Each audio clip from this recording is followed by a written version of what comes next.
May sunon sa makining gitawag og sala batok sa Espiritu Santo. Nga matod pa sa balang kasulatan, suma sa San Marcos 3:29 ug sa San Mateo 12:32, na kini dili man mapasaylo ni ining kinabuhi-a ni sa umaabot. May suon ang paragraph 1864 suma sa Catechism of the Catholic Church giingon: walay limitasyon ang kaluoy sa Ginoo. Apan si bisan kinsa nga sa tinuyuan magdumili sa pagdawat sa iyang kaluoy pinagi sa paghinulsol, misalikway sa pagpasaylo sa iyang mga sala o sa pagdawat sa kaluwasan nga gitanyag sa Espiritu Santo, kini nga pagkatig-a sa kasing-kasing mohatod sa pagkadili mahinulsolon o sa dayon nga pagkawala.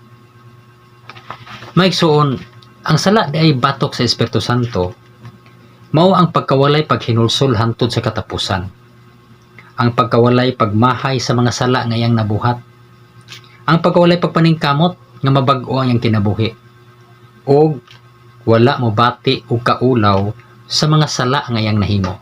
Walay kapasayloan ang maong sala, kay ana ang kawagtig-a sa kasing-kasing o dili siya mobatig kauwaw sa iyang mga sala tungod sa pagkagahi o pagkatig-a sa iyahang kasing-kasing.